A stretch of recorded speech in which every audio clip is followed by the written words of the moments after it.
Bienvenidos de nuevo aquí a este viaje recurrente. Una vez más nos acompaña David Torres y quien os habla, Andrés Pérez. Esta vez quisiera darles la bienvenida a este capítulo con una breve frase referente a lo que vamos a tratar en este episodio. Aquí va. Si para escribir mi tristeza debe estar presente, mas nunca lograré iniciar ni una letra. Con esto ya se podrán hacer una idea, tanto mi compañero David, sobre qué vamos a de pronto a escudriñar un poco en este capítulo. Un poquillo de, digamos, la parte artística que se puede desarrollar en algunas personas y demás, acompañado con las emociones, o si las situaciones realmente son como las más idóneas que se tienen en el imaginario común para, por ejemplo, componer una canción, una partitura, escribir algo, un poema, si siempre son las que las personas tienen en mente cuando dicen, oh, sería un buen momento para escribir o no. ¿Tú qué opinas? Pues, ¿cómo estás, Andrés? ¿Cómo están los que nos están Muy escuchando? bien.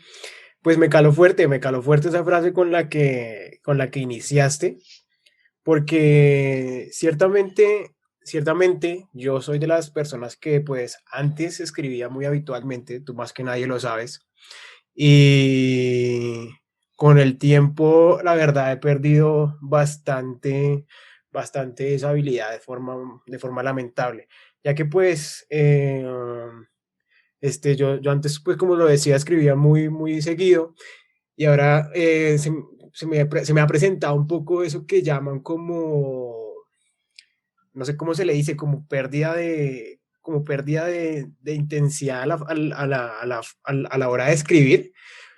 Pues no sé, Inspiración es más que todo, exacto, motivación. mi inspiración me ha abandonado bastante en los últimos años y pues me caló fuerte. Y pues, por ejemplo, ya que dices eso de la tristeza, yo soy de los que piensa, ahora no sé qué pensar, que tengo que estar triste para escribir, porque yo tengo una frase precisamente que es, la felicidad es la muerte del poeta. Entonces con eso te contradigo completamente. La felicidad es la muerte del poeta.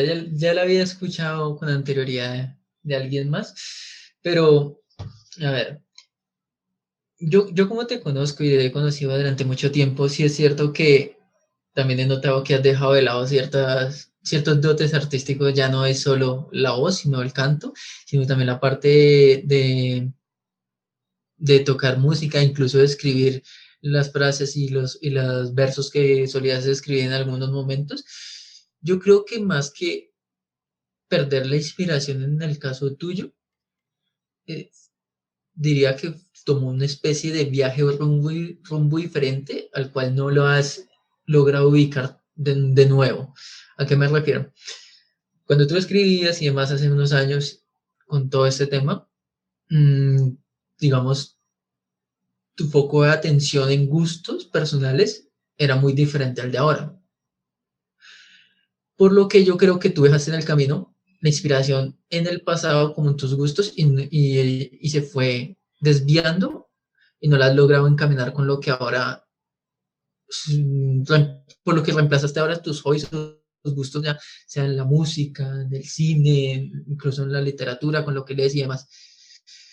Y no, yo también considero que no es necesario estar triste para escribir, es más, me parece jodidamente complicado escribir en un estado de tristeza porque realmente cuando uno está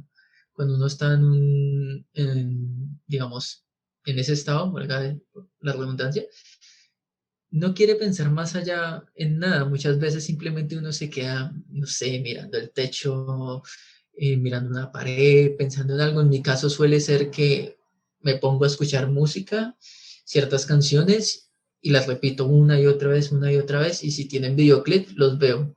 Veo los videoclips y me quedo enganchado ahí viéndolos, incluso sin pensar nada más allá de la tristeza por la que me pueda estar pasando eso.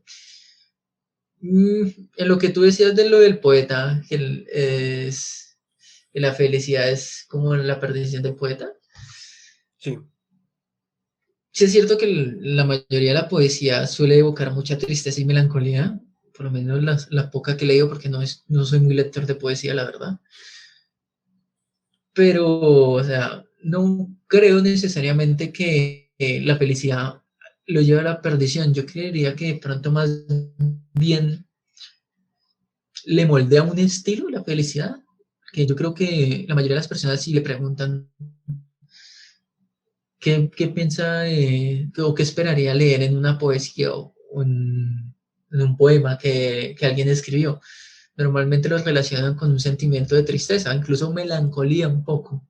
No suele ser tan, tan tema de la felicidad como lo relacionan. ¿Tú qué crees? Pues sí, sí estoy de acuerdo con eso que dices, aunque me contradiga un poco. Hace poco escuchaba un podcast al cual le hago referencia aquí que se llama El sentido de la birra, que estaban precisamente tocando ese tema, en el que pues se preguntaban si era o no necesario estar triste para escribir. Entonces el que conduce aquel programa, cuyo nombre lamentablemente se me escapa, dijo algo que también me caló fuerte, como lo que dijiste al principio, que dijo Cerati, que fue que pues que pues eso, o sea, que no tiene sentido decir que se necesita estar triste para escribir, porque Cerati hacía referencia, por ejemplo, de que cuando uno se le muera a la mamá, no se va a poner a sacar el piano, la guitarra o el cuaderno para ponerse a escribir, porque precisamente no va a tener cabeza para eso. Pero en lo que a mí respecta, y supongo que a muchas personas que tienen como ese sentido de creatividad basado en la escritura, me he dado cuenta bastante que no es como tal la tristeza o la felicidad lo que define que uno deje de escribir o no, sino que es la neutralidad.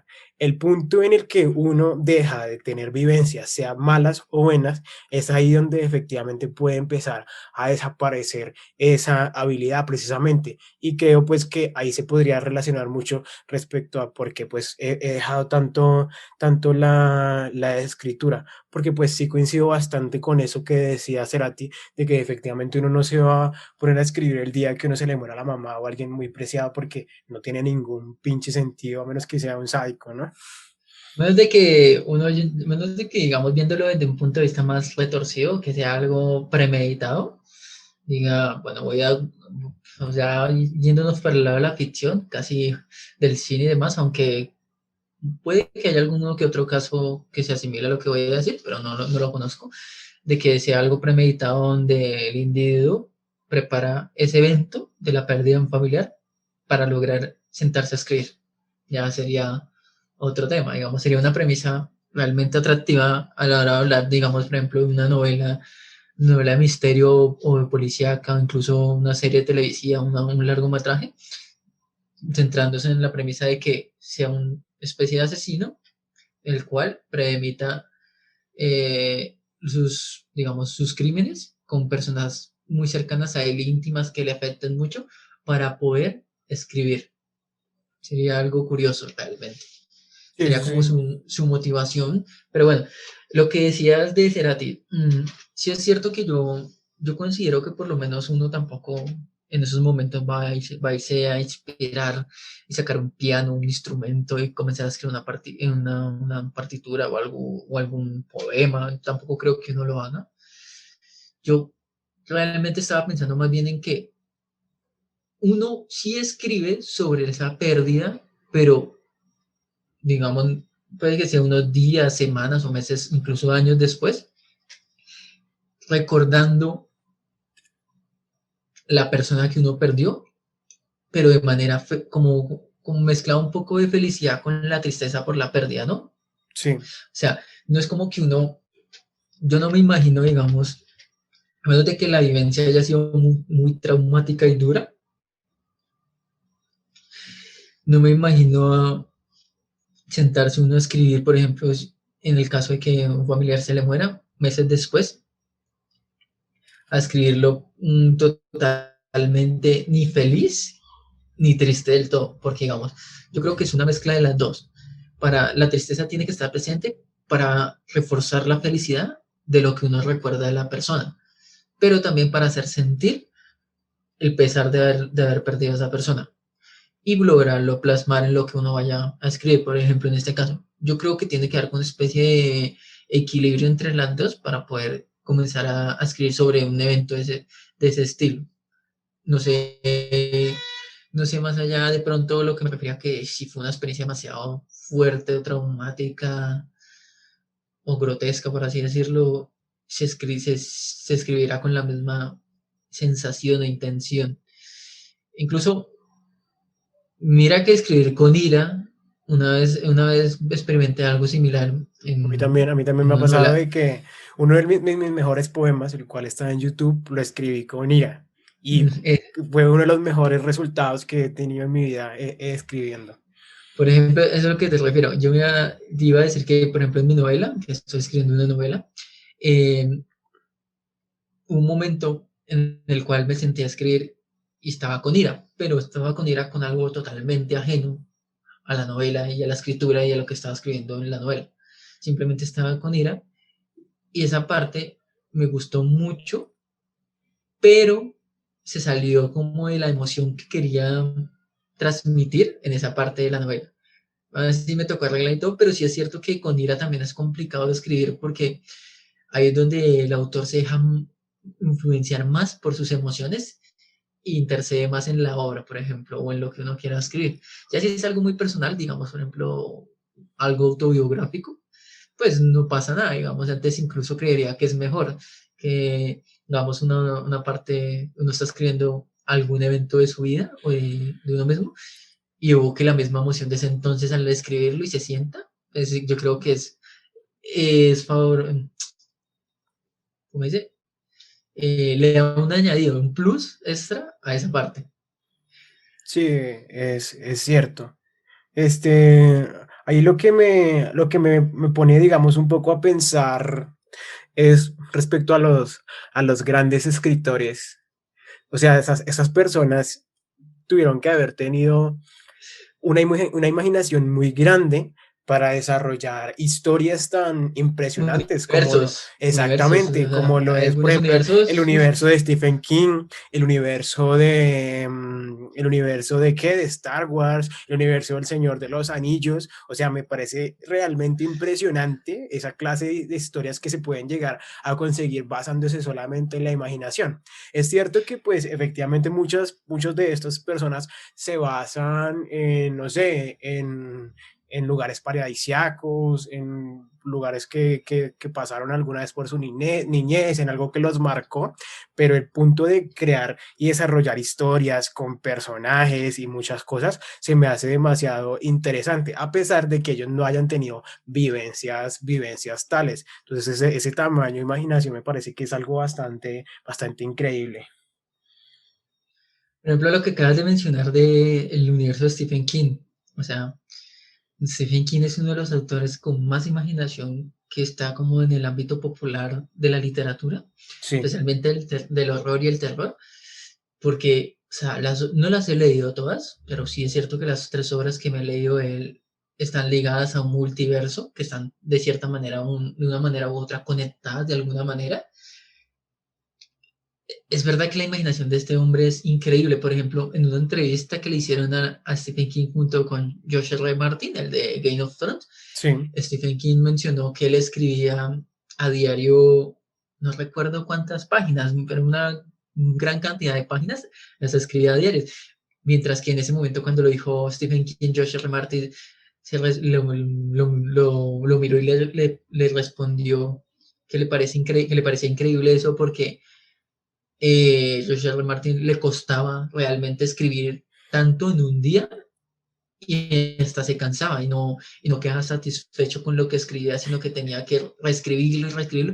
Y en cambio Stephen King tiene ya como disciplina, incluso como Exacto. Por ejemplo, no sé si, facilidad. exacto, no sé si tú lo sabías, pero por ejemplo, del Harold Philip Lovecraft, se dice que todos los monstruos y todo el universo que él creó era de cosas que él soñaba. Entonces yo no me imagino cómo eran los sueños de ese señor para llegar a escribir cosas tan impresionantes. Supongo que en los sueños se tergiversaban cosas del inconsciente y el consciente, y pues ahí se iban formando todos esos temores y todas esas obsesiones que tenía este autor. Por ejemplo, eso también influye mucho en la época en que hayan vivido los autores. El caso, Yo el siempre he sido partidario de caso, pensar que los tiempos antiguos eran sumamente interesantes. O sea, las cosas que debieron haber vivido personajes como Edgar Allan Poe, Lovecraft, Stephen mm, King. O sea, está es un poco cierto y un poco romántico en ese punto de vista, sí, porque sí, también. es como pensar, bueno, uf, la Edad Media es súper genial, súper Bueno, bacana, porque digamos hay cosas así que la gente piensa. ujú, La Edad Media súper bacana, que los caballeros, todo ese tema, sí, listo, bacano históricamente y demás, incluso conocerlo, indagar un poco eso. Pero muchas veces esas personas, algunos sí, pero en su mayoría no se suelen contemplar realmente que esa época o esos sucesos no serían muy divertidos vivirlos en carne propia, más allá de conocerlos y estudiarlos desde un punto muy lejano en nuestra actualidad. Porque, digamos, mucha gente cree que la Edad Media era muy divertida, que porque no había, que no había tanta tecnología ni tanta animación, era un poco más libre todo, no era tan controlado por los gobiernos y demás. Cierto que había más libertad, no había con tanto control con la seguridad informática ni en nada así, pero sí habían cosas muy deplorables que hoy en día nos costaría a cualquiera de la civilización actual, que sea obviamente un poco modernizado, porque si coloca usted a algún individuo de una tribu indígena totalmente alejada de la modernidad, como son en Brasil o en África, por ejemplo, que hoy en día tienen, existe una tribu las tienen que es aisladas. la isla Sentinel del Norte, que actualmente hay una tribu sentineles que son supuestamente caníbales y eso. Eso a mí me parece impresionante que Ujú. exista en los tiempos de hoy. Realmente en Brasil hay un parque nacional en el cual hay unas tribus indígenas caníbales y se saben que existen ahí y esas personas no han tenido contacto con el mundo moderno actual, Igual ocurre nunca. con la que te Y digo los, de y Sentinel del los, Norte. por eso, a eso me refiero. Dejando de lado ese caso, que es una persona sí podría adaptarse de pronto a ese tipo de vidas en la Edad Media, nosotros como personas modernas que han crecido y han absorbido todas las costumbres actuales, lo transportan a usted a una Edad Media donde uno de los peores problemas que tuvo fue la higiene Ujú. personal, o sea, los olores y demás cosas del estilo de vivir y demás, no era, es que qué bonita las casas medievales, como ahorita hay en sitios turísticos y demás, vamos a visitarlas, vamos hablando, las calles olían inmundo, las personas olfateaban feo, las dichosas pelucas que se usaban en ciertas épocas de la historia no eran tan decorativas, eran para también evitar el contagio y de piojos, incluso en algunos casos, incluso la aristocracia, era para evitar que se le viera la cantidad de piojos que tenía en la cabeza, cosas Sí, así. esa sí no me la sabía. Eran cosas así, por ejemplo, en el antiguo Egipto, si nos vamos un poco más para atrás, las personas no llegaban a 30 años con dientes, o sea, se les caían por la cantidad de arena y cosas que producían el desierto y las caries les tumbaban los dientes casi al 95% de la población antes de los 30 años, no tenían dientes. O sea, Listo.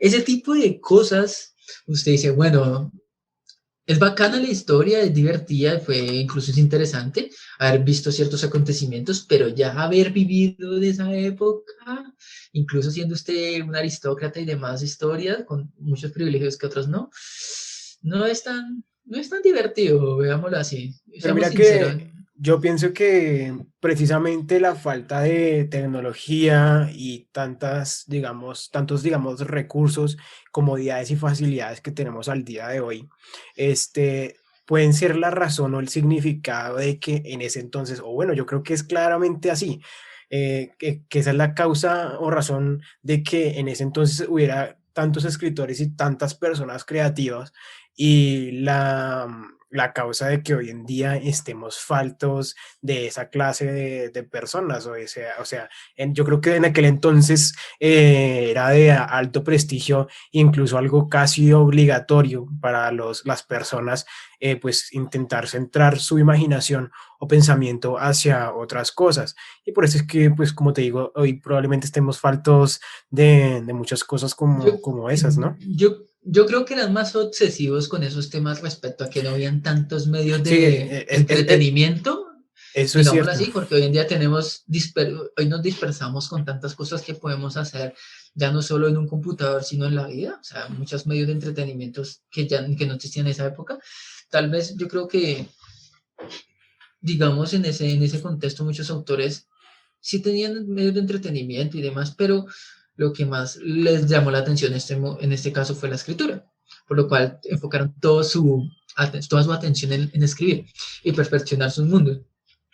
Por ejemplo, lo que tú decías de que ese tipo de autores hoy en día ya no se sienten como que están. Puede que sea un poco cierto, aunque eso solo el futuro lo podrá responder, Sí, es porque verdad. normalmente los grandes autores no fueron reconocidos en su época, incluso muchos fueron desprestigiados por sus obras en su época, sino después, Bukowski, por ejemplo, empezó a ajá, hacerse famoso mucho tiempo después, en muchos años realidad, después porque sus en aquel obras entonces comienzan a no tener era, el reconocimiento. exacto, en aquel entonces no era tan valorado como debía. Eh, Ese es el punto, por ejemplo. Tal vez hayan autores en este momento escribiendo o incluso que ya hayan publicado sus obras maestras o las que serán sus obras maestras y serán de culto de aquí en unos que 20, 30, incluso más, 50 años, como grandes artistas y escritores de otras épocas. Muy fácilmente puede pasar eso. Sí es cierto que hoy en día la cantidad en el mercado, la cantidad de Uy, escritores es es, muchísimo más vasta que hace 100 años incluso. eso a mí me Incluso que parece pongámosle re triste, menos, sí. 70 o 60. ¿Por qué triste? Porque, o sea, tú sabes que yo escucho música como muy extraña y hay un cantante que en realidad muy poca gente conoce y en el entonces en el que vivió, que se llama Nick Drake, no se le dio el reconocimiento que a mí me parece pertinente y necesario. Y al día de hoy, pues en realidad he conocido muy poca gente que lo escuche. Repito, se llama Nick Drake, pero ese señor tocaba la guitarra y escribía, pero de una manera muy sentimental e impresionante. Y cuando él existió, antes de que pues se dice se suicidó, no, él, por ejemplo, de él no hay evidencia de ningún concierto. Él alcanzó a grabar 3 discos o 2 discos, si mal no estoy, se me escapa en este momento, ahorita lo confirmo, y pues en aquel entonces no se le dio la importancia necesaria.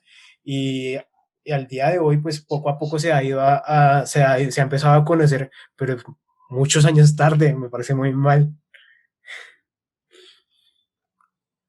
Por ejemplo, podemos hablar del caso, por ejemplo, o sea, de ese artista. Eso no, eso trasciende en muchas otras ramas del arte. Van Gogh, por ejemplo, les recomiendo ver la película que salió hace 2, 3 años Tiene tres de discos, Nick Van Drake. Gogh, a un paso de la eternidad, que mal no Uy, estoy, yo me que la lo vi, que protagoniza actúa William Willem Dafoe. Dafoe. Uy, Es, sí. es, es, sí, es muy buena y ahí se demuestra, incluso yo ya había leído un poco sobre eso al respecto, pero no tenía muy claras ciertas cosas, donde un artista como Van Gogh no fue célebre en vida. Básicamente en vida no fue célebre. Pues su fama vino mucho de tiempo después de De muerto. hecho, en la película muestran que la gente le decía en qué veía arte en las cosas que él hacía, que eso no tenía nada de arte, cosas abstractas que ni se entendían. Re fuerte. De temas, por ejemplo, que yo creo que se influyen muchos en la época. Por ejemplo, le iba a decir hace un momento, antes de que nos desviáramos, que uno de los casos en los escritores creo que más fáciles de ubicar y más claros son el de C.S. Lewis, de las Crónicas de Narnia, junto a J.R.R. Tolkien. Sí, Ambos son de la misma época y fueron compañeros, incluso amigos cercanos de como escritores y demás. Y ambos tienen algo en común, la guerra. sí, Ambos en sus obras manifiestan la guerra de una manera fantástica. Igual en Narnia la representación es un poco más obvia, por así decirlo, el bien y el mal, pero en El Señor de los Anillos, a pesar de que no es tan, no es tan obvia, digamos, es un poco más sutil, no es tan el bien y el mal, el hombre y los monstruos, por así decirlo, pero ambos tienen en común que vivieron la guerra, la misma guerra, y tienen el enfoque religioso muy plasmado en sus obras. A sí. pesar de que, digamos, El Señor de los Anillos es un poco más fantasioso, por decirlo así, no es más oscuro, porque ambas son muy fantásticas. El Señor de los Anillos es más oscuro que las Crónicas de Narnia. Las Crónicas de Narnia es un poco más family friendly, por decirlo así, hoy en día, pero eso es un buen ejemplo, por ejemplo, de cómo la época y lo que vivieron influye a los autores para que estos influencien sus obras. Y con el paso de los tiempos, la gente comienza a ver esos detalles y ahí es donde le sacan el valor o el value de esas obras de esos autores. No tal vez no en su época, pero sí en un futuro. Cosas así pueden pasar y van a seguir pasando en el medio artístico, estoy seguro. Otro ejemplo, bueno, aquí es la película que vi hace poco, la de Donnie Darko. Esa Sí. película fue un fracaso total en su estreno. Uy, sí, esa película, mejor dicho, tuvo un fracaso completamente y ahora, y al día de hoy se convirtió en una película de culto, de que pues Ajá. mucho tiempo después la gente la empezó a ver como es y lo que quería lograr el director. Pero es cierto lo que dices, de que Y, no, no tuvo el... ya se ha repetido la historia. Por ejemplo, Donnie Darko es del 2001, si mal no estoy, o algo así. Para quienes no lo Es, saben, salió Donnie Darko 2, que fue un completo fracaso. pero digamos, si nos retomamos más atrás, casi una década atrás, una década, casi un siglo, perdón, atrás, por ejemplo, Intolerancia de David Griffin fue uno de los mayores fracasos cinematográficos de la historia del cine. La Sí, película fue un total fracaso para la época porque era una crítica social a la clase media alta y alta, muy fuerte tras del hecho de larga duración y de presupuesto muy elevado que no retribuyó la inversión ni nada, pero hoy en día en academias de cine y demás es una obra maestra de culto que se debe estudiar sí o sí para usted tener conocimiento de cine y saber cómo funciona el cine y de dónde se originó. En su época fue un fracaso, pero hoy en día sería, por así decirlo, incluso por muy pesada que sea la película, que es una película muy pesada de ver, la verdad, eh, sería, por así decirlo, en el medio del medio académico del cine, por así decirlo, y demás, muy exitosa. Esas cosas siguen pasando, pero bueno, sin desviarnos tanto por allá del tema y demás, devolvámonos un poco, devolvámonos. sí. En la parte, por ejemplo, de lo que hablábamos de sentarnos a escribir con tristeza, yo sigo pensando que si yo en este momento tomo el lápiz que tengo en mi mano y si estuviera triste, por ejemplo, el caso hipotético, y me pusiera a tratar de escribir algo, tendría un bloqueo mental muy duro porque no sabría por dónde iniciar, qué tratar, qué decir, y nada. Es más, cuando las cosas que he escrito y cuando escribo mi novela, normalmente tengo la mente más que todo despistada, por así decirlo, que las ideas van viniéndome de golpe y cuando les tengo una estructura y las vuelvo a continuar, como que ya les tengo un camino marcado. No es como que las emociones influyan tanto en algunos casos a la hora de escribir una historia. ¿Sabes yo que creo que es primordial? No sé si para ti, supongo que sí, a la Que, hora de escribir, el entorno en el que uno lo hace. Yo, por ejemplo, soy de la clase de personas que necesita absoluto silencio para poder hacer algo importante, sea algún trabajo, sea leer. Leer me parece primordial el silencio. Si yo no tengo silencio para ponerme a leer, no puedo, simplemente no puedo mantener la concentración. Y he sabido de gente que es capaz de leer escuchando música. Y yo, pero ¿cómo putas lo hacen? Yo no puedo. yo soy uno de los Este, casos, por ejemplo, entonces, depende por ejemplo, para ahora. yo poder hacer algo, tengo que esperar que sean las 11 de la noche, 10:30 más o menos, para poder, digamos, poder o leer o intentar escribir o hacer algún trabajo que requiera de mi concentración o de leer algo. Necesito de absoluto silencio. Si, mejor dicho, alguien empieza a hacer ruido o algo empieza a hacer que me molesta, baila, se me va toda la concentración al carajo de una vez.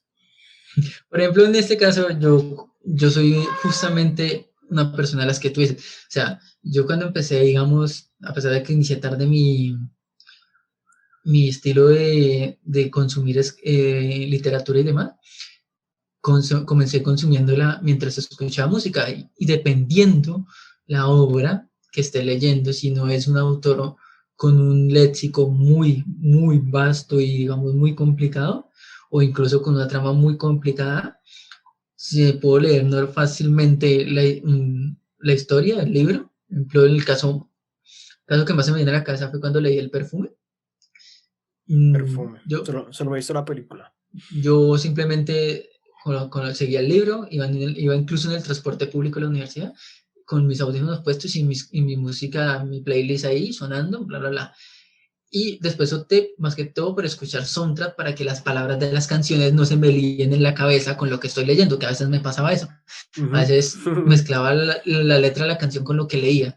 Me di cuenta en algún punto, por eso opté por escuchar más instrumental y soundtracks a la hora de leer. Pero sí es cierto que ya si de pronto es una obra con una complejidad un poco más extensa que, por ejemplo, me pasó en una parte de Doctor Sueño de Stephen King, Sí. que la llevaba leyendo con soundtrack, con una banda sonora de fondo, pero hubo una parte en la cual me perdí tanto, una conglomeración de eventos y revelaciones y con personajes y demás, que me perdí. Simplemente como que leía, pero como que no captaba la información, leía como por leer y no la asimilaba, y después me preguntaba, ¿qué? ¿Por qué estoy, qué pasó? ¿Por qué este personaje está aquí? ¿Qué está haciendo aquí? Porque ¿Por llegó qué dijo aquí. esto? ¿Cómo O terminé sea, aquí? me tocó releer y Sí. ahí me di cuenta al releer que el problema estaba haciendo que me estaba distrayendo por el soundtrack y que tenía de fondo en los auriculares en ese momento escuchando. Sí. A lo cual me tocó volver y releer sin los auriculares para poder comprender esa parte y poder encarrilar otra vez de nuevo la historia. Por eso digo que depende de la obra, yo puedo leer con música o no. Y eso sí, hacer trabajos y demás cosas, sí, hasta el momento no me ha pasado, pero sí suelo escribir o hacer trabajos y demás con música. Eso No, sí. yo sí no puedo. Yo tengo que tener absoluto silencio. Como mínimo la radio sonando de fondo, pero muy bajito para poder hacer algo tranquilo. De hecho, yo puedo pasar varios días sin leer si los vecinos se ponen a hacer bulla todas las noches porque simplemente no puedo. Me roban la tranquilidad y la concentración y no puedo. Entonces, siempre como que intento postergar en el que tenga absoluto silencio y absoluta calma para poder hacer las cosas. Sí, no sé, es algo que Por ejemplo, me limita bastante. es que eso depende en hábitos y gustos de las personas, eso es como todo, como para todo. Sí, yo me he No dado todas las cuenta personas lo hacen que, yo me he dado de la cuenta misma manera. que me estoy formando con o sea, de querer siempre como mucho silencio para hacer las cosas. Y eso extraño, no sé.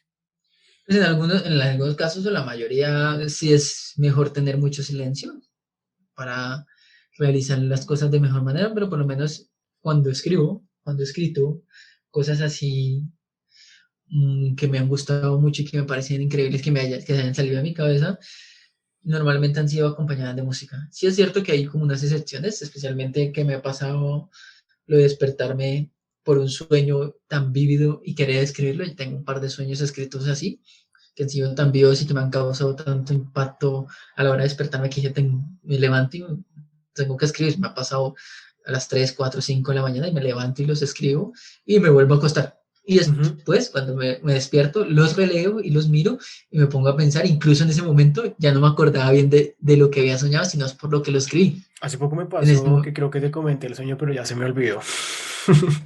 Sí, el sueño, sí, me acuerdo que tuve un sueño vivido hace poco, pero ya se me borró de mi mente.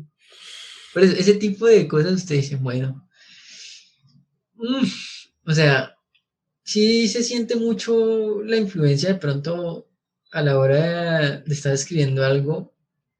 Si uno, digamos, yo que sé, está escribiendo, hagamos una X escena de romance o de drama, de pronto sí se pueda ver influenciada un poco por la música que está escuchando, si es disonante o no, al tema que uno está escribiendo, ¿no?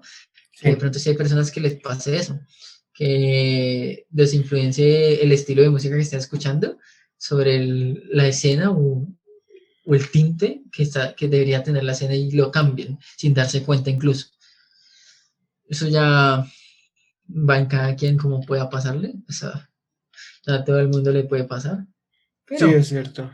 Muchas veces uno puede intentar, o sea, uno por ejemplo puede estar escribiendo alguna historia o algo y respecto a las vivencias, al olor, a lo que esté sonando, puede cambiar completamente lo que quería decir o cambiar completamente el rumbo de la historia que esté contando. Inclusive cambiarlas drásticamente si uno se llega a poner a escribir con ira o cosas así.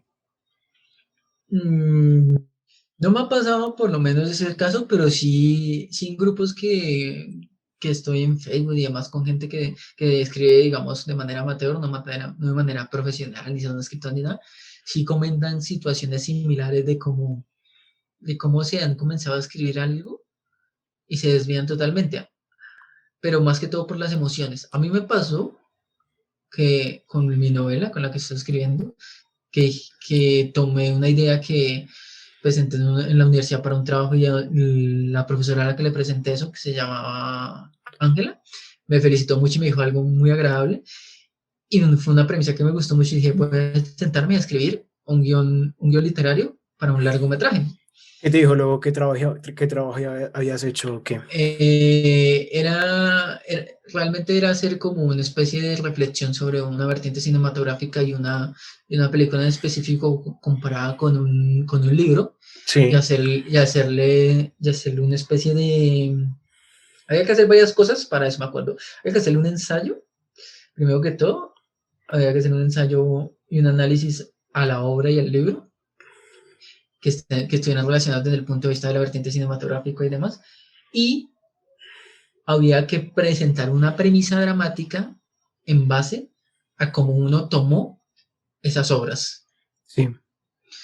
Yo lo que hice fue compararla un poco con una película que me gusta mucho, que creería que es mi película favorita hoy en día, que se llama 5 centímetros por segundo. Es de animación japonesa, pero creería que es mi película favorita hoy en día. Y me basé en esa porque encontré similitudes y escribí algo a lo cual ella cuando lo leyó me recuerdo que me dijo que tenía una mente y un corazón muy sensibles. Eso fue lo que me dijo. Y me causó mucha curiosidad porque a mí nunca me habían dicho algo similar y menos por algo que escribiera ni nada. Y en base a eso fue que dije, bueno, voy a escribir el guión literario de un largometraje, un cortometraje, basado en esa premisa, y aún la tengo la idea y todo de con lo que quiero escribir para ese cortometraje o largometraje, lo que sea, pero en el momento que me senté a escribirlo, no sé en qué punto ni por qué, no sé en qué estaba pensando ese día ni qué me había pasado, me desvié totalmente, sino que me fue tan, digamos, me surgió tan agradable la escritura que para cuando me di cuenta llevaba, ponle 8 o 10 páginas escritas y no me había dado cuenta que ya no era la historia con la que me había querido sentar a escribir y ni siquiera me había dado cuenta que ni siquiera era el formato de guión literario que supuestamente había planteado a sentarme a escribir, sino simplemente había escrito de una manera, digamos, normal, literatura normal, por así decirlo. No me había dado cuenta, sino hasta cuando paré como a la 10ª página o algo así, y los releí y me di cuenta, no estando en la historia que yo quería escribir, pero me gustó y la seguí escribiendo y pues de ahí terminó saliendo mi novela. ¿No te ha pasado que tú escribas algo, digamos, dirigido a alguien o pensando en algo que tú querías expresar y cuando vas y lo muestras, las personas lo interpretan de forma distinta? A mí me pasó con un poema que escribí hace unos años, que a la persona que se lo escribí lo tomó completamente mal, como si yo fuera, digamos, prepotente o cosas así con lo que estaba queriendo decir en el poema, pero en realidad lo que yo quería, digamos, era que se entendiera otra cosa. No sé si te ha pasado que la gente haya interpretado mal lo que hayas querido decir. Mm, que yo conozca de los que me han leído y les he pasado mis escritos y demás, Sí, hasta el momento no me ha pasado algo así. Realmente como tampoco es que me haya leído mucha gente, pero pues los pocos que tengo conocimiento de ello y con los que he hablado sobre el tema, no, sí es cierto que he notado que no han visto ciertas, más que todo simbolismo, que me gusta y alegorías y analogías que me gusta incluir, pero que lo interpreten de manera errónea así, como con la emoción o el sentimiento, no me ha pasado realmente. no, mira que a mí sí con ese poema que te digo, y es extraño porque no ha sido solo con la persona a la que le había escrito el poema, sino que a raíz de eso yo puse a distintas personas a escuchar o a leer dicho poema y todos lo toman como lo había tomado esa persona, cuando te lo juro que yo no tenía pensado que fuera tomado de mala manera. O sea, lo que había escrito, y no sé, siempre se me hace algo bastante curioso que digamos que cuando tengo oportunidad de mostrarlo, me gusta saber la opinión de la gente, pero la mayoría ha coincidido de que es un poema bastante lleno de furia y que pues me hace ver como alguien prepotente, cuando pues no sé, nunca lo quise Por mostrar así. ejemplo, yo creo saber cuál es el poema tuyo que tú dices, pero pues en este Sí, momento no lo recuerdo. Yo he escuchado creo que todo lo que has subido de eso, pero yo creo que en este caso sería que la gente que lo ha escuchado no se ha detenido a ver el subtexto que hay en lo que escribiste, que normalmente pasa así, que la intención real del artista está en el subtexto, ya no ni siquiera tienen que ser palabras, pueden ser imágenes o incluso lo que sea, pintura y música, hay un subtexto en las obras, o sea, lo que muestra superficialmente y lo que realmente puede llegar a querer expresar el autor. En algunos casos es al revés, pero normalmente el subtexto es como la verdadera voz del autor, en la mayoría de los casos, que es lo que la gente, por norma general, suele omitir a la hora de ver cualquier tipo de obra artística, ya sea cine, música, sí, hay muchas veces en pintura. que un director sacó una película o haya desarrollado un filme y muchas veces las personas lo interpretan de forma instinta, que ha tenido que salir el director a explicar que no, que esto es así, así, así. Eso a mí me parece re mal cuando los directores salen a explicar la película, porque, o sea, no le dan libertad a las personas de o plantearse lo que para ellos fue o lograr comprender lo que él quería decir. Y cuando salen hay dos cosas, o que cree que el público no ¿Es tiene la idiota? capacidad, exacto, Que la así lo mayoría de las dijiste veces tal es cual, idiota, que yo lo iba realmente. a maquillar, pero bueno. O sea, recuerdo mucho en una clase de fotografía con un docente que estudió en España y a él le enseñaron así, nos enseñó así. Sí, Decía, hay que saber que el público es idiota, pero no hay que dejar saber que ellos sepan que son idiotas. Hay que tratarlos como idiotas sin que ellos lo sepan y hacerlos creer inteligentes. Y el cine realmente, muy a mi pesar, trata así a sus espectadores en muchos de los casos. no Que la siempre gente hay ni directores se que dan les da cuenta. igual.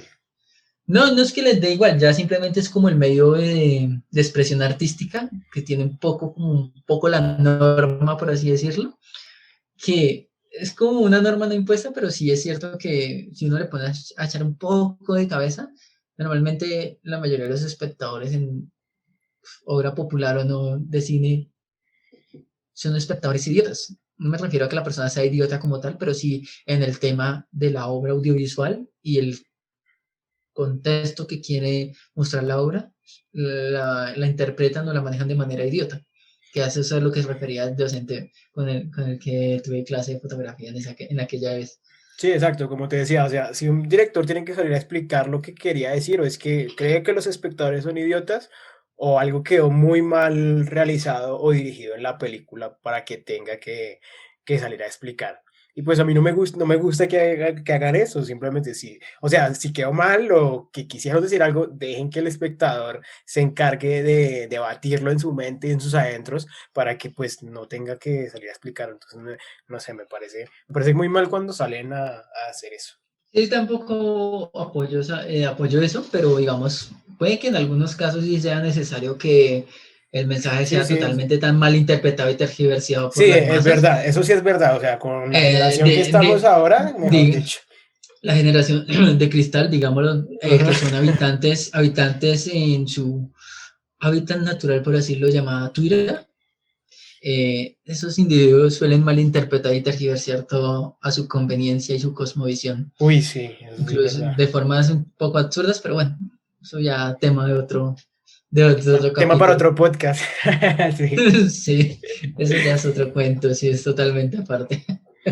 Pero sí, eso sí es verdad. Yo creo que hay veces en que los directores ven que se está formando tanto tropel que les toca salir a decir, no, no, no es así, tranquilos. Tengo que decir, calma viejo, Por o ejemplo, sea, exacto. Por ejemplo, qué se está drogando? ¿Qué se está metiendo? O sea, no hay nada de exacto. eso aquí Por en la ejemplo, historia, sino.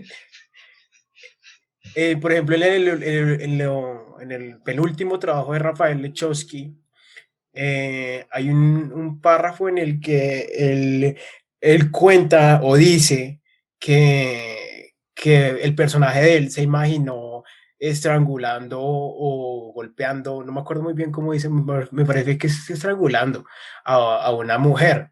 Y pues, la gente salió que no, no sé qué, a pesar de que, pues, o sea, obviamente no es respetable eso que, Es ficción, sigue exactamente, es siendo ficción. ficción. Y él tuvo que salir a decir que no, que el personaje de él no se atrevería a tocar ni con el pétalo de una rosa a una mujer, que lo estaban tomando mal, que lo estaban interpretando mal, cuando todo es ficción. O sea, porque tienen que O hacer, sea, hacer de un vaso de agua ahogarse, ¿no? O sea, no entiendo por qué. incluso si el autor es así y lo piensa y lo ve así, sigue siendo ficción. Exacto. Incluso si lo ejecuta Yo en soy, yo soy, privado, yo soy porque, partidario espera, yo soy partidario de que cuando las personas se equivocan, o no, que cuando el público cree que alguien se equivocó y uno o el que están insultando o algo así cree que no lo hizo, no tiene por qué salir a pedir disculpas porque es como si lo estuviera aceptando y eso me parece pues muy mal. Ya lo puedes estoy continuar. obligando socialmente a aceptar la culpa de algo que no lo es. Exacto, exactamente. Ese es el problema hoy en día con los temas de las censuras y lo políticamente correcto y lo moralmente cuestionable y demás, que uno ve, por ejemplo, obras y demás temas que los atacan por, digamos, lo que tú dices. No, de que el personaje se imagina y se fantasea y desea estrangular a una Exacto, mujer, en la obra de Lechowski el personaje de él incluso el personaje de él se lo estaba imaginando, no es que lo o hizo sea, como tal. vea, si el autor de algo por X o Y motivo quiere hacer un pedófilo, un psicópata, un violador, lo que sea, en general, incluso cualquier cosa de índole brutal, por así decirlo, en contexto moral social, dentro de su obra es libre. O sea, Sí, exacto. el daño perpetrado es, a él no le está haciendo daño a nadie. Ya es diferente que las personas no tengan la capacidad suficiente de ser un filtro de lo que leen y lo que creen que está tratando de expresar el autor.